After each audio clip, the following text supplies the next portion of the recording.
तो बच्चों आपका सेकंड चैप्टर चल रहा था पॉलिनोमियल बहुपद, जिसमें अभी तक आपने क्या क्यूबिक पॉलिनोमियल त्रिघात बहुपद पढ़े होंगे अब तक आपने।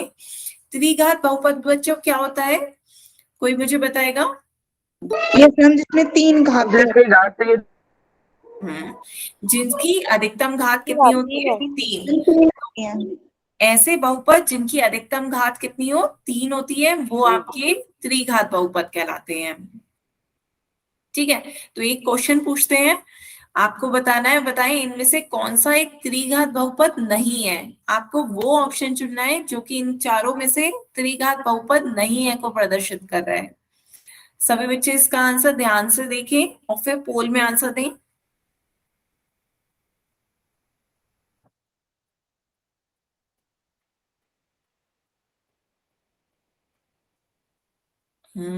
आ रहे हैं बच्चों आंसर। ध्यान से आपको वो बताना है जो त्रिघात बहुपद नहीं है। हम्म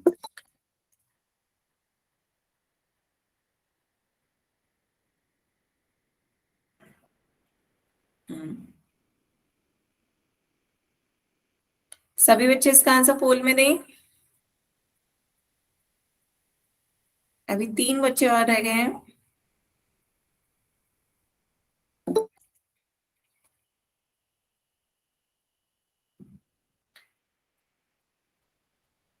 लास्ट 10 सेकेंड, लास्ट 10 सेकेंड बच्चों, पोल में आंसर दें।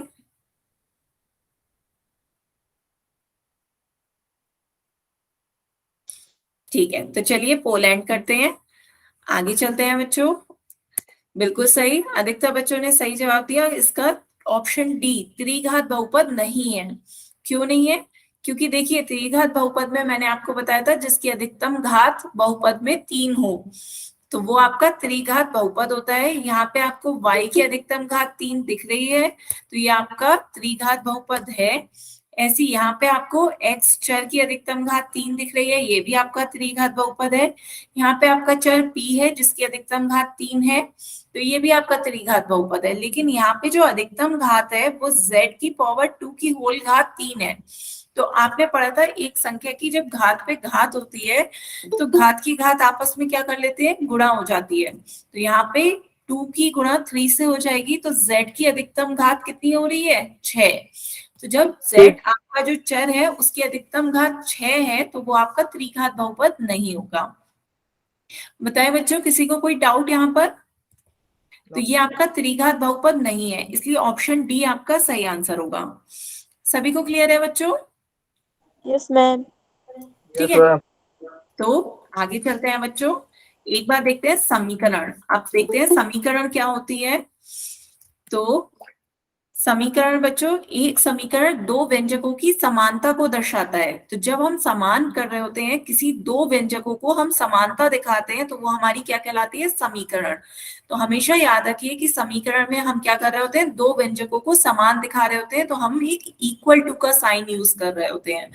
तो हमेशा जब भी आपको कहीं पे भी इक्वल का साइन दिखे तो वो आपकी क्या बन जाएगी? समीकरण। जब भी आपको ये समानता का साइन दिखे तब वो एक समीकरण होगी। क्लियर है बच्चों? जैसे यहाँ पर एक पढ़ले पे एक व्यंजक हो गया x+2, दूसरे पढ़ले पर एक व्यंजक हो गया 0।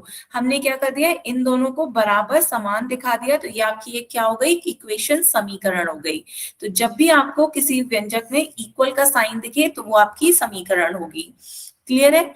अब समीकरण होने से आपके दो पक्ष बन गए, जो लेफ्ट साइड हो, जो बाएं साइड होगा वो आपका बायां पक्ष कहलाएगा, और जो राइट साइड होता है वो आपका दायां पक्ष कहलाएगा। बताएं यहाँ तक किसी को कोई डाउट?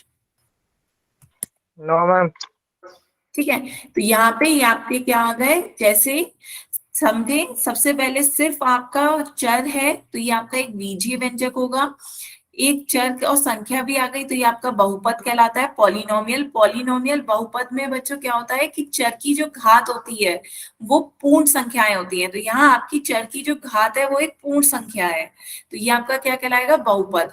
सभी बच्चों को याद है कि बहुपद क्या होते हैं? जहां पर चर की जो घात हो वो आपकी कैसी संख्या हो? पूर्ण संख्याएं हो, तभी वो आपका बहुपद कहलाएगा। और यदि वो पूर्ण संख्या नहीं है, यहाँ पर x की घात पूर्ण संख्या नहीं है तो कुछ भी हो सकती है, तो वो आपका बीजीय व्यंजक कहलाता है।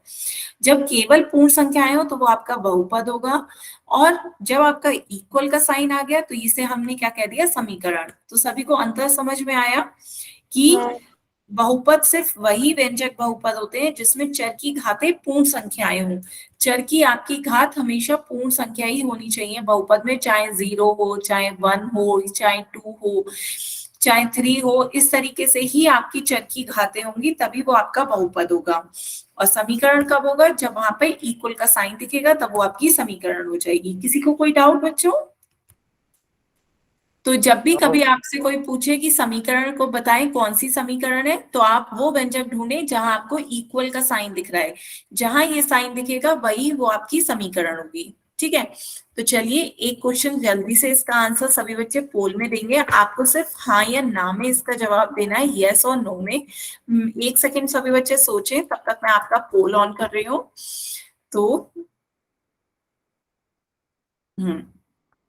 सभी बच्चे अब इसका आंसर पोल में दें। पोल ओपन हो गया है बच्चों।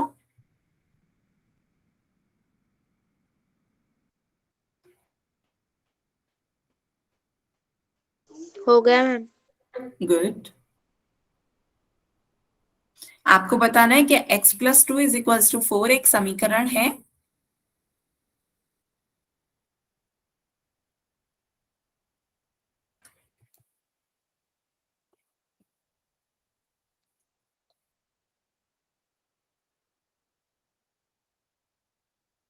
सभी बच्चे जल्दी से इसका आंसर पोल में दें, हाँ या ना में ही बस जवाब देना है आपको। पोल में यस और नो ऑप्शन बताएं। Last 10 second.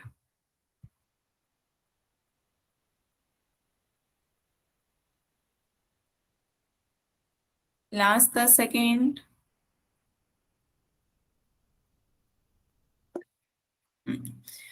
तो चलिए पोल एंड करते हैं। तो बताएं बच्चों, किसी को कुछ कहना है? तो हाँ, इसका तो आंसर तो यहाँ पर आपसे पूछा जा रहा था क्या x+2 = 4 एक समीकरण है? तो इसका जवाब होगा हाँ, ये एक समीकरण है। क्यों? क्योंकि क्योंकि आपको मैम equal का साइन, बराबर का निशान है इसमें। हाँ, जब आपको बराबर का साइन दिख रहा है तो ये एक समीकरण है। तो किन्हीं 2 बच्चों के आंसर गलत हुए थे, उन्हें क्लियर है कि ये आपका समीकरण है। क्यों? क्योंकि आपको इसमें इक्वल समानता का चिन्ह दिख रहा है। ठीक है, किसी भी बच्चे को कोई डाउट हो तो बच्चों डाउट साथ साथ पूछ सकते हो, चाहे आप मैसेज में टाइप करके पूछ लें, चाहे माइक ऑन करके पूछ लें। ठीक है, आगे चले बच्चों। Yes ma'am. एक क्वेश्चन चलिए और बताइए बच्चों, इनमें से चारों ऑप्शंस में से बताइए कौन सी समीकरण को प्रदर्शित कर रहा है। इसका भी जवाब सभी बच्चे पोल में देंगे। आपको बताना है निम्न में से समीकरण की पहचान करें। हो गया मैम। गुड।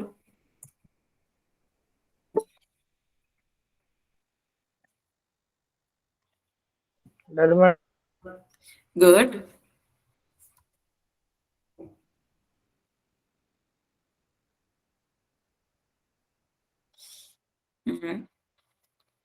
सभी बच्चे इसका आंसर पोल में दें। आपको बताना है निम्न में से समीकरण कौन सा ऑप्शन दिखा रहा है। हम्म अभी तक सभी बच्चों ने बिल्कुल सही आंसर दिए हैं। सभी बच्चे इसका आंसर पोल में दें।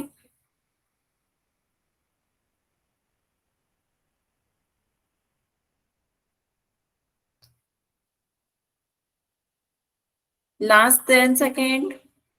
लास्ट 10 सेकेंड है बच्चों, जल्दी से इसका आंसर पोल में दें।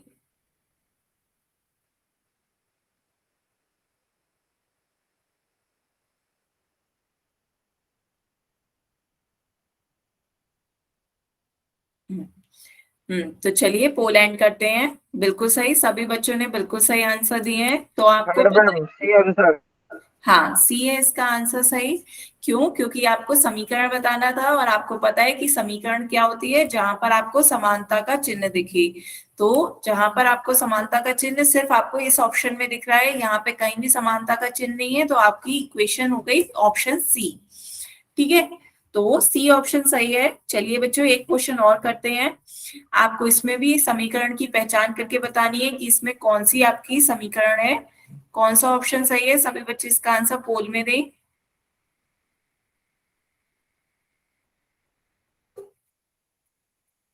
हो गया मैम। गुड।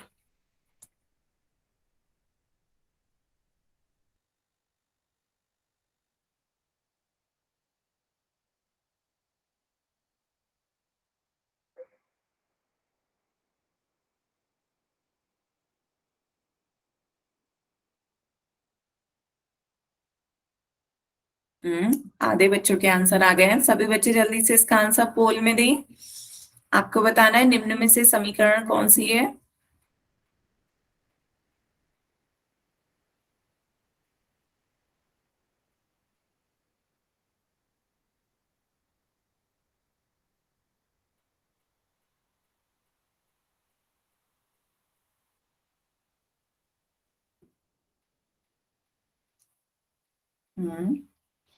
Last 10 second.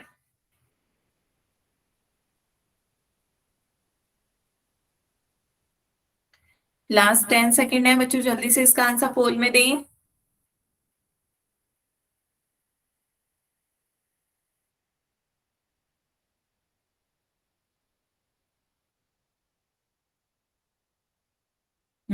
तो चलिए पोल एंड करते हैं।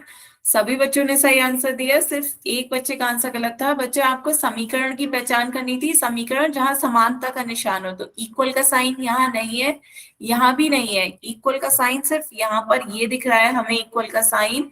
तो इक्वल का साइन जहाँ होता है वही आपकी समीकरण होती है। तो ऑप्शन सी आपका समीकरण को प्रदर्शित कर रहा है। क्लियर हुआ सभी बच्चों को? तो ऑप्शन सी आपका समीकरण है, क्योंकि यहाँ आपको इक्वल समानता का चिन्ह दिख रहा है। इसमें बताएं किसी बच्चे को कोई डाउट? सभी को क्लियर हुआ समीकरण क्या होती है? Yes ma'am. ठीक है, तो आगे चलते हैं बच्चों। अब आप समीकरण के प्रकार देखें। तीन तरह के समीकरण होती हैं, रैखिक, द्विघात और त्रिघात। रैखिक वो समीकरण जिसमें आपकी चर की अधिकतम घात 1 हो। चर की अधिकतम घात 1 होती है तो आपका वो रैखिक हो जाता है। चर की अधिकतम घात 2 होती है तो वो आपका द्विघात हो जाता है। और चर की अधिकतम घात 3 हो तो वो आपका त्रिघात समीकरण हो जाता है। तो समीकरण तो वही है कि जहां इक्वल का साइन दिखे, समीकरण वही आ गई।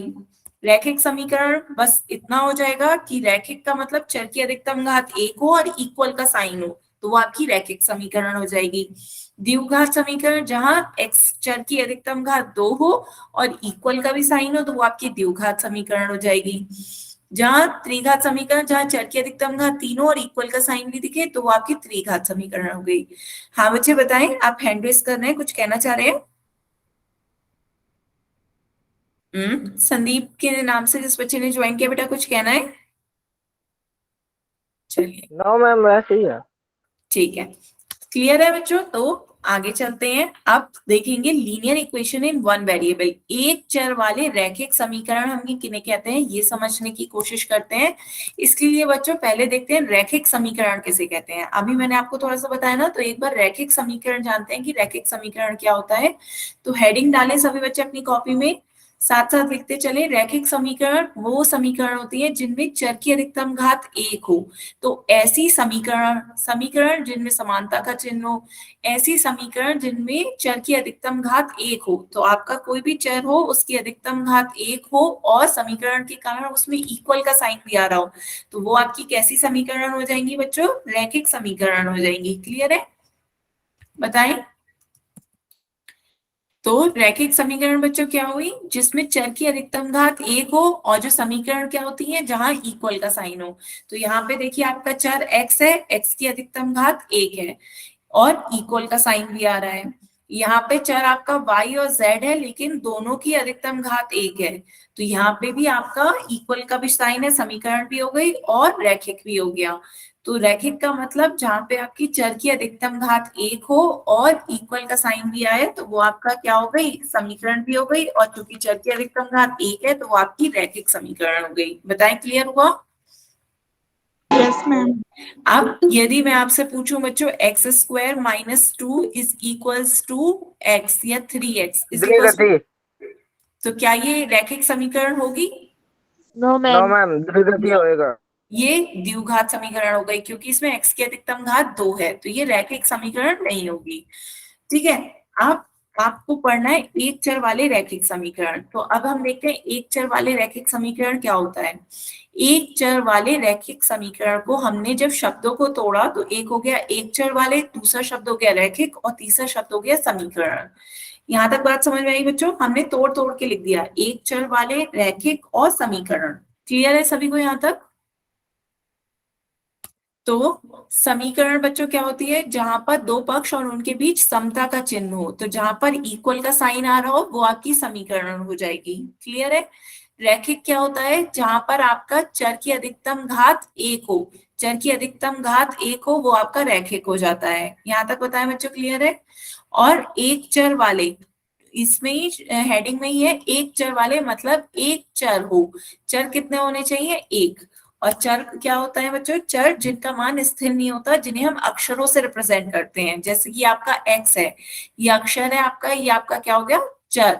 तो ये आपका चर है, तो जहां पर आपका व्यंजक में केवल एक ही अक्षर आ रहा हो x, या एक ही अक्षर आ रहा हो केवल y, मतलब एक ही चर आना चाहिए, तो वो हो जाता है आपका एक चर वाले।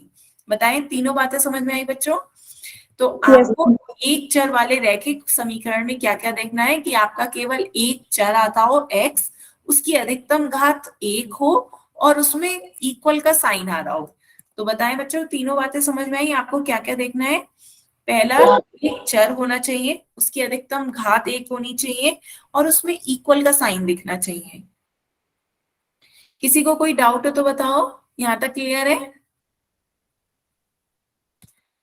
ठीक है, तो उदाहरण देखते हैं बच्चों। जैसे आपका पहला उदाहरण है x-1 is equal to 2।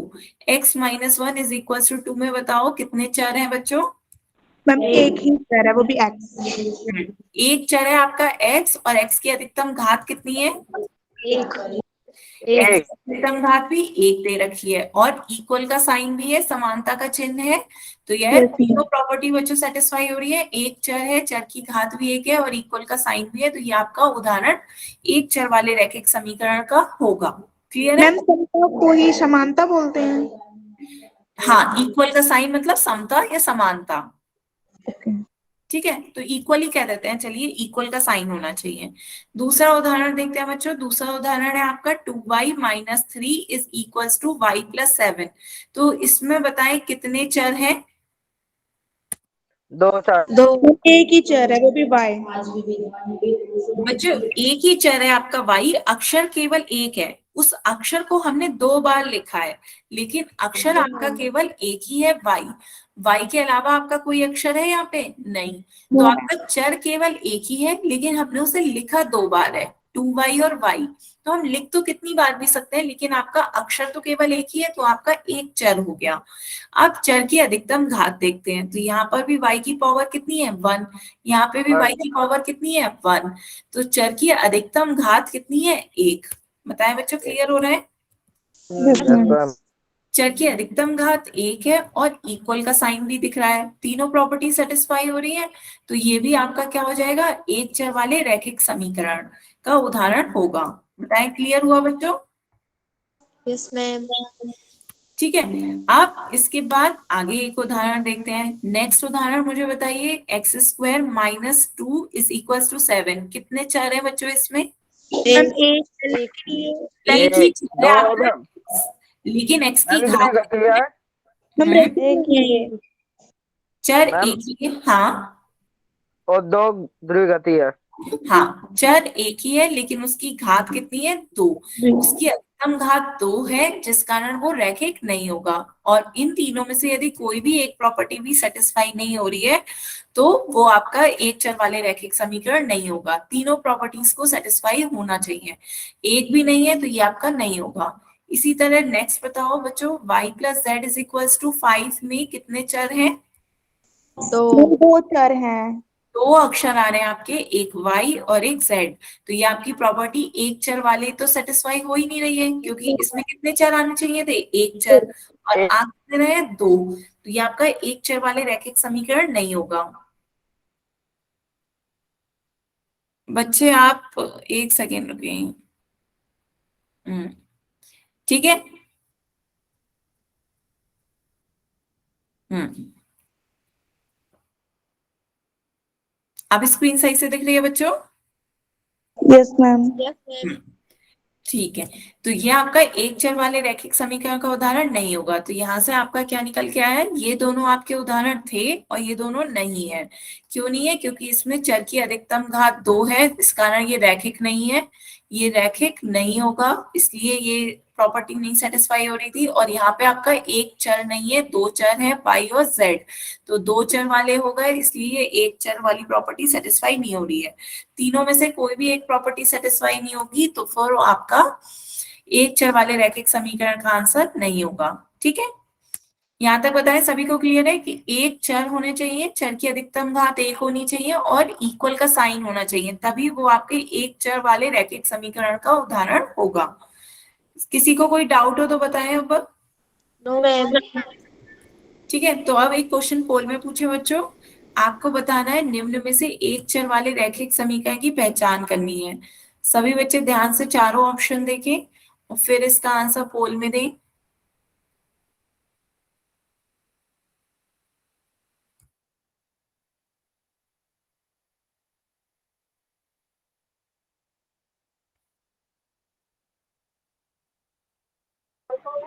Done ma'am. Good. हो गया आधे मैम। बच्चे आ गए। सभी बच्चे इसका आंसर पोल में दें।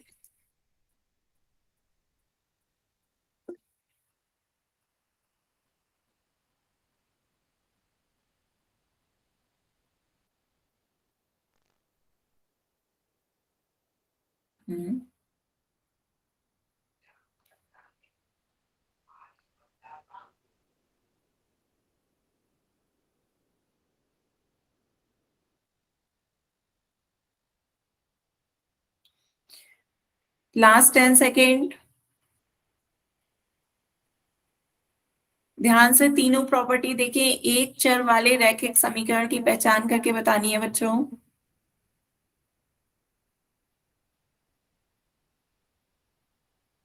लास्ट 10 सेकेंड है।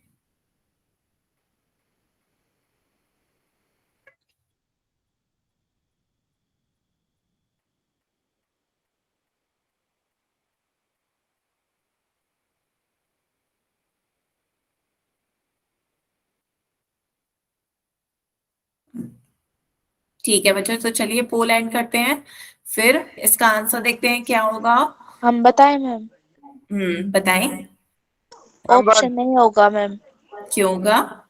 क्योंकि मैम आपने बताया था एक चर वाले रैखिक समीकरण में एक चर होना चाहिए और चर की अधिकतम घात एक होनी चाहिए और इज इक्वल का साइन होना चाहिए। तो बी और सी और डी क्यों नहीं होंगे, वो बताएं। क्योंकि मैम ऑप्शन बी में दो चर आ गए, कौन कौन से? एक्स और वाई। गुड, इसलिए ये प्रॉपर्टी सेटिस्फाई नहीं होगी। ऑप्शन सी क्यों नहीं होगा? इसमें भी मैम दो चर आ गए, एक्स एक्स और और जेड, जेड। तो ये भी नहीं होगा। गुड। ऑप्शन डी क्यों नहीं होगा? क्योंकि मैम इसमें चर की घात दो दे रखी है और एक चर वाले होना जरूरी होते हैं। एक चर में तो एक चर तो है, लेकिन उसकी घात 2 है, मतलब वो रैखिक नहीं होगा, है ना? Yes ma'am. हाँ, इसलिए वो रैखिक नहीं होगा, और कोई भी एक प्रॉपर्टी सेटिस्फाई नहीं होगी तो फिर आपका ये एक चर वाले रैखिक समीकरण नहीं होगा। यहाँ आपकी तीनों प्रॉपर्टी सेटिस्फाई हो रही है, इसमें एक चर x है, उसकी अधिकतम घात 1 आ रही है, तो वो रैखिक भी हो जाएगा, और इक्वल का साइन भी आ रहा है, तो वो समीकरण भी होगा। वेरी गुड बच्चे, बहुत अच्छा बच्चे बताया आपने। Option A thank you ma'am. सही आंसर है। Very good. ठीक है, बाकी सभी बच्चों को भी क्लियर है ना? Yes ma'am. ठीक है, अगली तो क्लास में बताऊंगी। हाँ, अगला आंसर आप बताइएगा। चलिए, अगला आंसर सभी बच्चे पहले पोल में देंगे। आपको बताना है निम्न में से एक चर वाले रैखिक समीकरण की पहचान करके बताएं।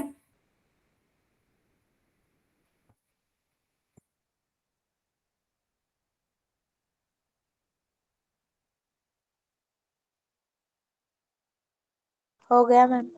गुड। हो गया मैम। गुड।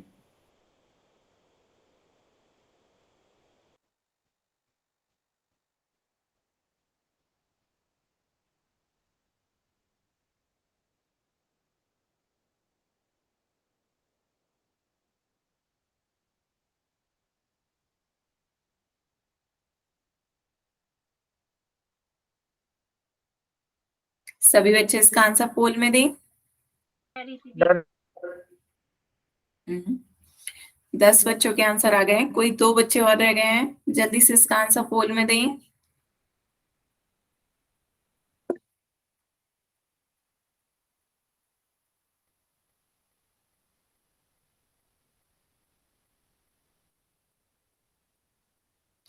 Last 10 second.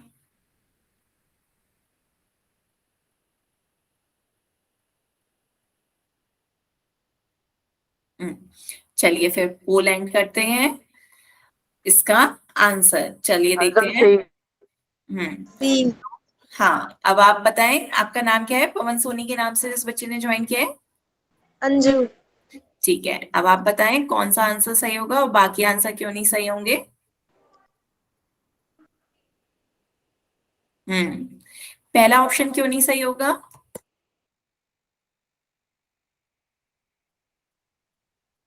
हम बताएं मैम? दूसरे बच्चे, आपने पिछला बताया था ना, इस बार चलिए कोई और बताना चाहेगा। मैम हम बताएं? हाँ बताएं। बताओ मैम ज्योति। पहला मैम पहला इसमें एक चर है और इसकी घात रेखिक भी है, लेकिन इसमें इक्वल टू का साइन नहीं है, हाँ तो ये इसलिए ये नहीं समीकरण। होगा। और हाँ। सेकंड में ये इसमें दो चर हैं, एक्स हम्म और वाई, तो इसलिए इसलिए ये भी नहीं फाइंड होता इससे। एक चर वाला नहीं होगा। हाँ। थर्ड। और थर्ड मैम होगा क्योंकि मैम इसमें एक चर है और उसकी घात रेखिक है और इक्वल टू का साइन भी है, इसलिए एक चर वाला रेखिक समीकरण होगा। वेरी गुड, ऑप्शन डी क्यों नहीं होगा। क्योंकि मैम एक्स की घात 2 है, ये द्विघाती है, ये रेखिक, इसकी घात रेखिक नहीं है। वेरी गुड, तो ये इसमें x की अधिकतम घात 2 दे रखी है, इसलिए ये रैखिक नहीं होगा, क्योंकि रैखिक होने के लिए x की अधिकतम घात 1 होनी चाहिए। वेरी गुड बच्चों, सभी को क्लियर है। तो इसका सही आंसर कौन सा होगा, ऑप्शन सी। क्यों, क्योंकि ऑप्शन सी में तीनों प्रॉपर्टी आपकी सेटिस्फाई हो रही है, बाकी ऑप्शंस में आपकी कोई ना कोई एक प्रॉपर्टी आपकी पूरी नहीं हो रही है। जैसे यहाँ पे आपकी ये पूरी हो रही है कि एक चर है x, रैखिक भी है क्योंकि x की अधिकतम घात 1 भी है, लेकिन इसमें इक्वल का साइन नहीं है तो समीकरण नहीं बन पा रही है। इसमें एक चर नहीं है तो इसलिए ये आपकी एक चर वाला नहीं हो सकता। रैखिक है क्योंकि x की भी अधिकतम घात 1 है, y की भी अधिकतम घात 1 है, तो रैखिक तो है। समीकरण भी है, इक्वल का साइन भी दिख रहा है, लेकिन एक चर वाले नहीं है, क्योंकि एक चर नहीं है तो ये एक चर वाले रैखिक समीकरण नहीं होगा। इसी तरह ऑप्शन डी में आपका एक चर x है, लेकिन उसकी अधिकतम घात 2 है, तो ये रैखिक नहीं होगा, समीकरण भी है। तो यदि कोई भी एक प्रॉपर्टी आपकी यदि सेटिस्फाई नहीं हो रही है तो आपका वो आंसर नहीं होगा। किसी को कोई डाउट हो बच्चे तो बताएं। मैम सभी को क्लियर हुआ। Yes yes ma'am. मैम।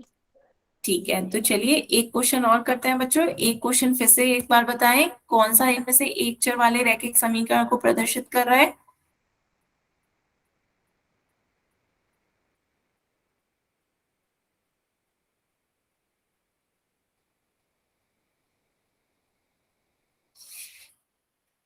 हो गया मैम। गुड। हो गया ma'am. Good. Done ma'am good. I'm also done ma'am. Good.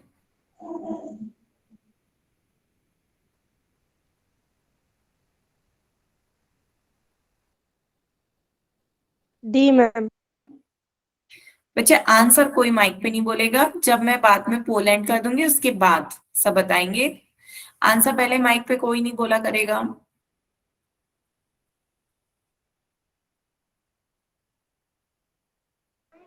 Ma'am आप माइक ऑफ कर दो। हम्म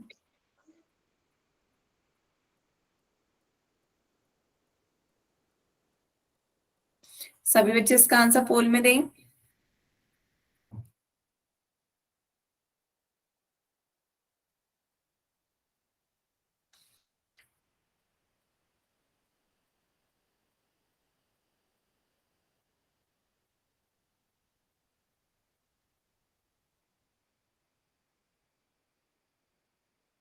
लास्ट 10 सेकेंड।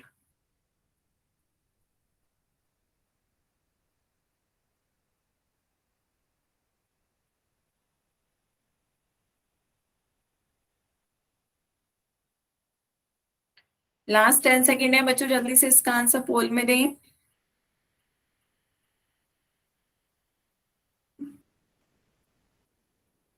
चलिए फिर पोल एंड करते हैं बच्चों। इसमें 3 बच्चों ने आंसर गलत दिए हैं, 8 बच्चों ने आपने आंसर सही दिए। तो चैट में बताएं कौन सा आंसर सही होगा बच्चों। अधिकतर सभी को पता चली गया होगा, 8 बच्चों ने ऑप्शन डी दिया है। ऑप्शन डी आपका सही आंसर है। क्यों, ध्यान से देखते हैं। एक चर वाले रैखिक समीकरण की पहचान करनी है, वही 3 प्रॉपर्टीज। पहली प्रॉपर्टी एक चर होना चाहिए, दूसरी प्रॉपर्टी रैखिक होना चाहिए, और तीसरी समीकरण होना चाहिए, तभी वो आपका एक चर वाला रैखिक समीकरण होगा। यहाँ पर देखिए पहले ऑप्शन में आपके 2 अक्षर दिख रहे हैं, तो ये आपका एक चर नहीं होगा। यहाँ पे आपको 2 चर दिख रहे हैं, y, z, 2 अक्षर दिख रहे हैं, तो आपकी ये प्रॉपर्टी सेटिस्फाई ऑप्शन ए में नहीं हो रही है। तो जब ऑप्शन ए में आपका पहली प्रॉपर्टी सेटिस्फाई नहीं हो रही है, तो ये आपके एक चर वाले रैखिक समीकरण नहीं होंगे। यहाँ पर भी आपके 3 आ रहे हैं चर, x, y, z, 3 चर आ रहे हैं, तो ये भी आपका एक चर वाले रैखिक समीकरण नहीं होगा। बेटा स्क्रीन नहीं दिख रही, एक बार जल्दी से लेफ्ट करके रिज्वाइन करके देखो। स्क्रीन में यदि नेटवर्क का कुछ इशू होगा, इसलिए शायद आपको स्क्रीन नहीं दिख रही होगी। एक बार लेफ्ट करके रिज्वाइन करके देखें। यहाँ पर ऑप्शन बी में आपको 3 चर दिख रहे हैं, 3 अक्षर x, y, z, तो ये भी आपका एक चर वाला नहीं होगा। तो जिन बच्चों ने ऑप्शन बी लगाया था वो उन्हें ध्यान से देखें, यहाँ आपके 3 चर हैं। ठीक है। ऑप्शन सी में बच्चों यहाँ पे आपका चर तो एक ही है, एक चर है आपका x, पहली प्रॉपर्टी सेटिस्फाई हो रही है, लेकिन रैखिक नहीं होगा। क्यों, क्योंकि आपकी चर की अधिकतम घात कितनी आ रही है, 2। चर की अधिकतम घात यहाँ पे 2 दिख रही है, रैखिक होने के लिए चर की अधिकतम घात 1 होनी चाहिए। तो जब आपकी ये प्रॉपर्टी सेटिस्फाई नहीं हो रही है, तो ऑप्शन सी भी नहीं होगा सही। तो बच्चों जिन्होंने ऑप्शन सी लगाया था उन्हें क्लियर हुआ कि ये रैखिक नहीं है, इसलिए एक चर वाले रैखिक समीकरण नहीं होगा। यहाँ पर देखिए ऑप्शन डी में आपका एक चर है x, उसकी अधिकतम घात भी 1 है, यहाँ पर भी उसकी अधिकतम घात 1 दिख रही है, यहाँ पर भी अधिकतम घात 1 है। यूज 2 बार हो रहा है, लेकिन उसकी अधिकतम घात कितनी है, 1। तो अधिकतम घात 1 है, इसलिए वो रैखिक है, और इक्वल का साइन भी है, तो ये समीकरण भी है, तीनों प्रॉपर्टी सेटिस्फाई हो रही है। तो आपका ऑप्शन डी सही होगा।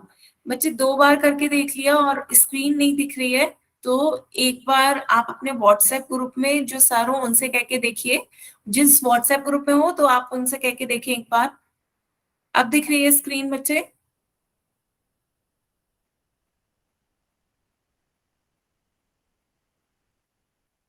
ठीक है, बाकी सब बच्चों को क्लियर हुआ? Yes ma'am. अब स्क्रीन दिखने लगी ना सही से? ठीक है। तो ऑप्शन डी इसका सही आंसर है। अब आगे चलते हैं, किसी को यहाँ पे कोई डाउट, कोई क्वेश्चन पूछना हो तो बताएं बच्चों। नो मैम, कोई भी डाउट नहीं है। ठीक है, तो आगे चलते हैं बच्चों। नेक्स्ट आपका टॉपिक है यहाँ पर समीकरण का हल पक्षांतर विधि द्वारा। ठीक है, तो सभी बच्चे अपनी कॉपी में हेडिंग डालें, समीकरण का हल पक्षांतरण विधि द्वारा।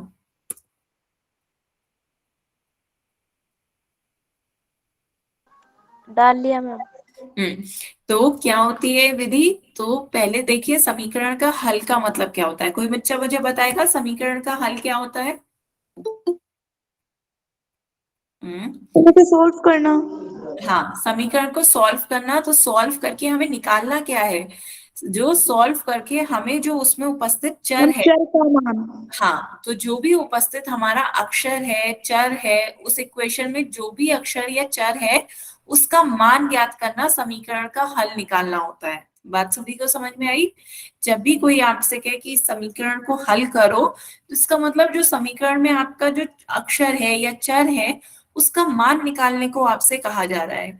तो समीकरण के हल का मतलब है समीकरण में उपस्थित चर का मान निकालना। सभी को यहाँ तक बात क्लियर हुई? Yes ma'am. ठीक है, तो एक बार यदि नोट करना है तो जल्दी से बच्चों नोट करें। यदि समीकरण का हल का मतलब है कि समीकरण यदि आपकी है x minus 5 is equals to 7, तो इसमें आपका क्या चर है, आपका चर है x। आपको x का मान नहीं पता, तो आपको x का मान निकालना है, ये समीकरण का हल का मतलब होता है। बच्चे आपको भी स्क्रीन नहीं दिख रही?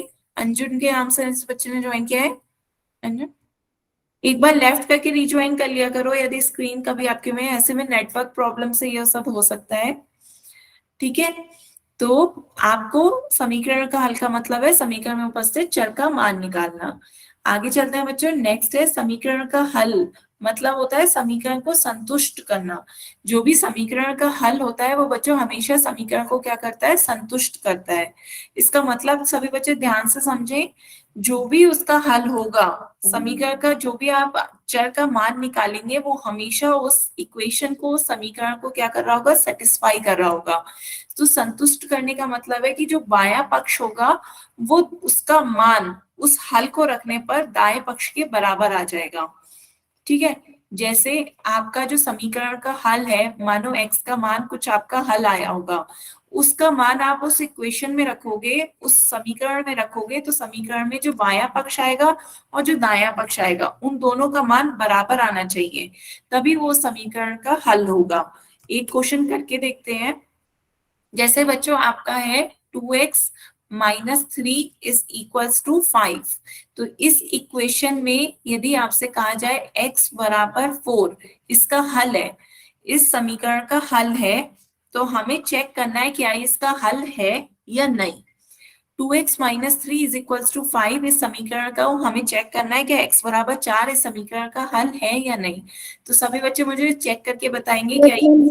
का हल है या नहीं। है मैम, मैम है। कैसे चेक क्योंकि किया मैम आपने? इसमें 2x है, 2 इसके मल्टीप्लाई में है, तो 2 4 करेंगे, 2 इंटू 4 8 हाँ, हो जाएगा मैम। 8 -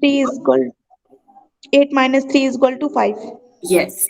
तो हमने क्या करा, समीकरण में हल, समीकरण के हल को इक्वेशन में रख के चेक करा कि वो उसका हल है या नहीं। सबसे पहले हमने क्या करा, बायां पक्ष लिया। बायां पक्ष आपका क्या है, 2x minus 3। Very good, 2x minus 3 आपका ये बायां पक्ष है। हमने बाएं पक्ष में x बराबर 4 रखा। ये जो समीकरण का हल होता है वो समीकरण को संतुष्ट करता है। x का मान 4 रखने पर आपका क्या आ जाएगा, 2 गुणा 4। जहां जहां x आएगा वहां वहां हम x की जगह क्या रख देंगे, 4। तो रख दीजिए, 2 की 4 से गुणा करेंगे, 2 चौक 8, 8 में से 8 3 माइनस घटाएंगे, 3 कितना आ जाएगा, 8 में से 3 घटाने पे बचे 5। तो आपका 5 बाएं पक्ष का मान आ गया 5 और आपके दाएं पक्ष का भी मान कितना दे रखा है, 5। 5 तो दोनों पक्षों का मान कितना आ गया, 5। तो आपका 5 बायां पक्ष और दायां पक्ष कैसे आ गए, दोनों बराबर हो गए। दोनों का मान कितना आ गया, 5। दोनों का मान 5 आ गया है, बायां पक्ष दाएं पक्ष के बराबर है, तो ये समीकरण को क्या कर रहा है, संतुष्ट कर रहा है। जो 5 समीकरण जो आपका हल है x बराबर 4, ये समीकरण को चूंकि संतुष्ट कर रहा है इसलिए ये समीकरण का हल है। ये बात क्लियर हुई बच्चों? Yes, ma'am. ठीक है, तो इसी तरीके से आपको चेक करके जल्दी से बताएं क्या x बराबर 3, x बराबर 3 इस समीकरण का हल है या नहीं। 2x minus 2 is equal to 4 का हल है या नहीं। एक बार सभी बच्चे चेक करके चैट में बताएं कि इसका हल है या नहीं। Yes ma'am. है, बाकी बच्चे भी बताएंगे।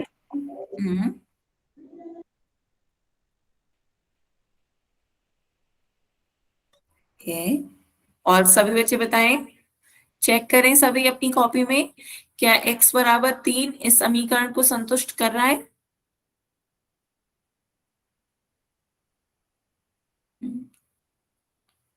सभी को क्लियर हुआ चेक करना, या किसी को कोई डाउट हो तो बताएं। किसी को कोई डाउट हो तो भी पूछ सकते हैं बच्चों। तो यहाँ पर हम कैसे चेक करेंगे, आपका बायां पक्ष लेंगे, समीकरण को संतुष्ट कर रहे हैं नहीं ये चेक करना है। तो बायां पक्ष आपका क्या है, 2x माइनस 2। x का मान 3 रखिए, x का मान 3 रखेंगे, 2 गुणा 3 माइनस का 2, 2 3 6, 6 में से 2 घटाएंगे 4। तो आपका बायां पक्ष कितना आ गया, 4, और दायां पक्ष पहले से ही 4 है, तो आपका क्या आ गया, 4, 4 के बराबर आ गया। बायां पक्ष दायां पक्ष आपस में कैसे आ गए, बराबर। तो x बराबर 3 रखने पर हमारे समीकरण के दोनों पक्ष कैसे हो गए, बराबर। x का मान रखने पर हमारे समीकरण के दोनों पक्ष, बाएं पक्ष और दाएं पक्ष आपस में बराबर है। तो ये आपका समीकरण का हल क्या कर रहा है, समीकरण को संतुष्ट कर रहा है। सभी को क्लियर हुआ? समीकरण का हल समीकरण को संतुष्ट कर रहा है, इसलिए ये इसका हल है। आंसर हाँ हो जाएगा। क्लियर बच्चों? अब हम क्या करते हैं, ये तो था हमारा चेक करने का तरीका कि क्या समीकरण का हल समीकरण को संतुष्ट हमेशा करता है। बच्चों कभी पूछो कोई कब करता है, तो समीकरण का हल समीकरण को हमेशा संतुष्ट करता है। तो इससे आप आंसर को चेक कर सकते हो। ये आपको आंसर को चेक करने में मदद करेगा कि आपका आंसर सही है या नहीं। तो हमेशा जब भी आप अपना पूरा क्वेश्चन कर लो, तो उसे इस तरीके से चेक जरूर करना कि आंसर को रखो, जो भी आपका एक्स का मान आया है उसे क्वेश्चन में रखो, बायां पक्ष दाएं पक्ष के बराबर आ जाए तो वो आपका हल है। तो इस तरीके से आप अपने आंसर को चेक हमेशा करेंगे, तो इससे आपका आंसर कभी भी गलत नहीं होगा। आपने आंसर निकाला, उसे क्वेश्चन में पुट करके देखो, दोनों साइड्स बराबर आ रही हैं, दोनों साइड बराबर आ गई तो आपका आंसर सही है। ठीक है, ये आपका चेक करने का तरीका हुआ। हाँ ज्योति कुछ कहना चाह रहे हैं? नो ठीक है, मैम। तो आगे चलते हैं। अब हल निकालने का तरीका देखते हैं। हल का मतलब क्या होता है, जो समीकरण में उपस्थित चर है उसका मान निकालना। तो अब हमें इस चर का मान निकालना है, एक्स का मान निकालना है। क्या होगा एक्स का मान? तो कैसे निकालेंगे हम एक्स का मान निकालने की? बच्चों दो तरीके होते हैं। आप पहले अंक गणितीय संक्रिया से देख चुके हैं। अंक गणितीय संक्रिया क्या होगी कि आप क्या करो, तीन माइनस में है तो दोनों साइड में क्या कर दो, तीन जोड़ दो। दोनों साइड में तीन जोड़ दो, कोई फर्क पड़ेगा? यदि हम दोनों साइड दोनों पक्षों में तीन को जोड़ रहे हैं तो कोई अंतर पड़ेगा? दोनों साइड बराबर है, हमने दोनों साइड क्या करा, तीन को जोड़ दिया। तो यहाँ पे तीन जोड़ने पर तीन से तीन कट गया, पांच और तीन जोड़ के कितना हो गया, आठ। तो 2x बराबर हो गया 8 के। अब दोनों साइड हमने क्या करा, दो से भाग दे दिया। दोनों साइड दो से भाग दिया है, बराबर बराबर चल रहे हैं।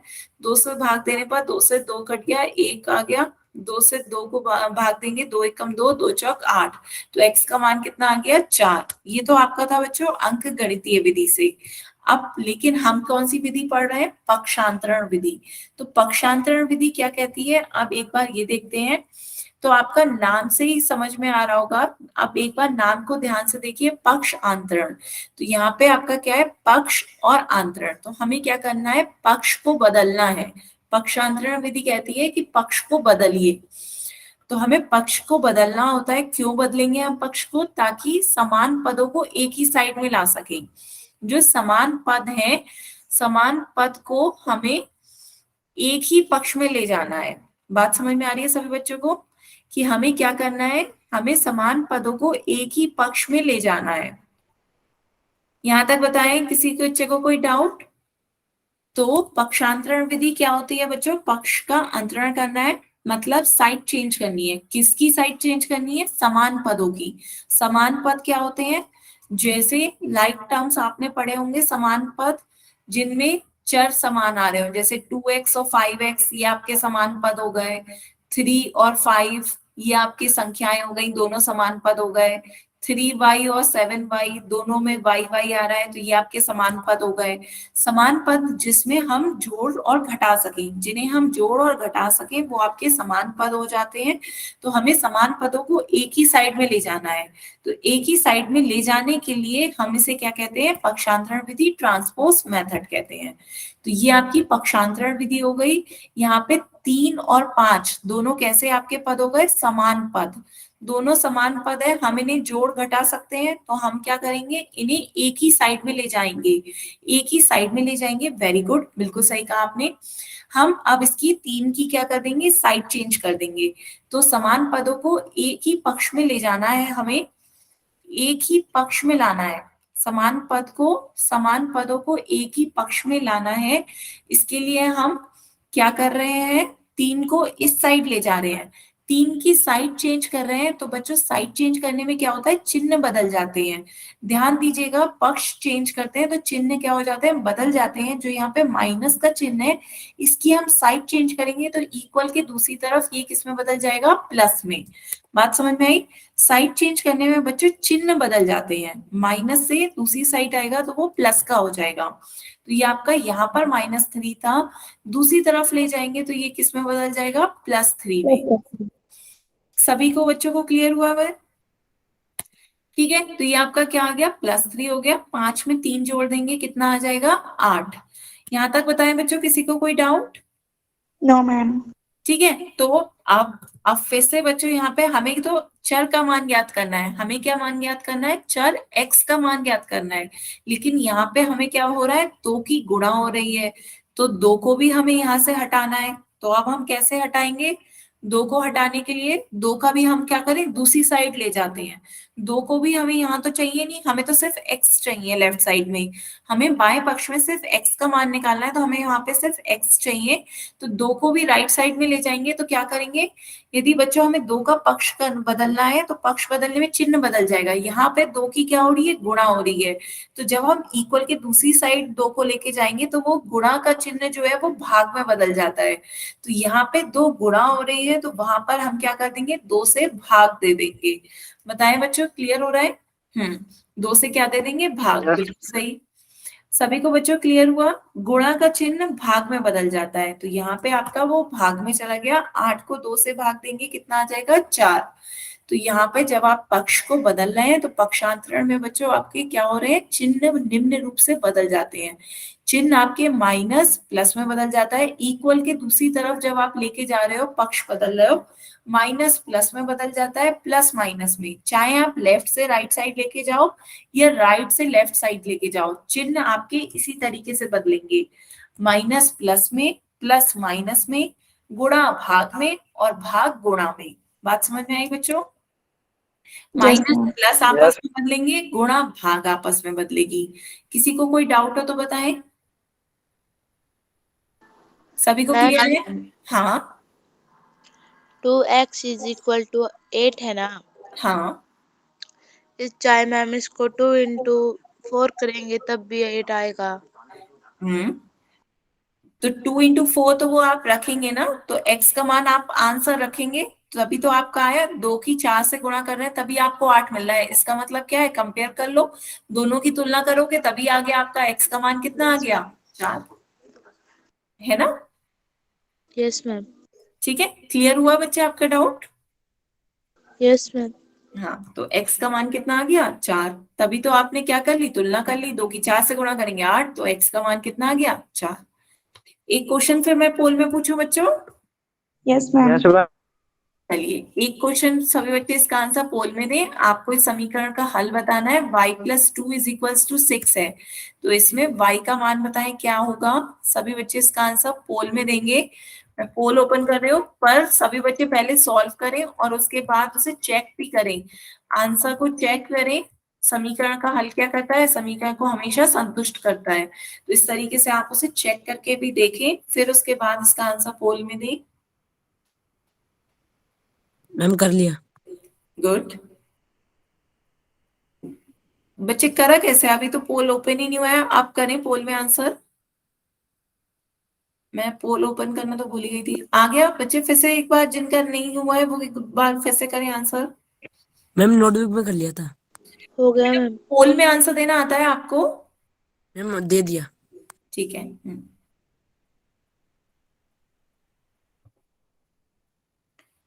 सभी बच्चे पोल में आंसर दें इसका।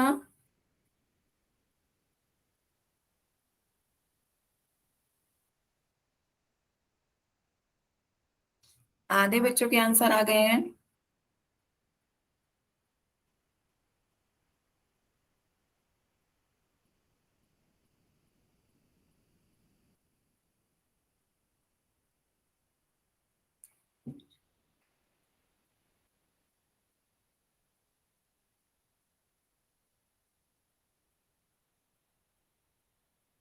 हम्म अभी तक सभी बच्चों ने बिल्कुल सही आंसर दिए हैं।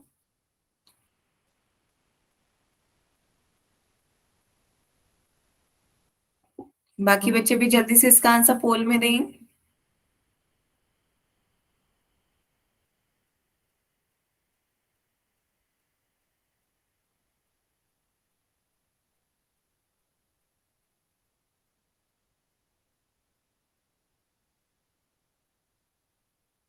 Last 10 second. लास्ट 10 सेकेंड है बच्चों, इसका आंसर जल्दी से पोल में दें।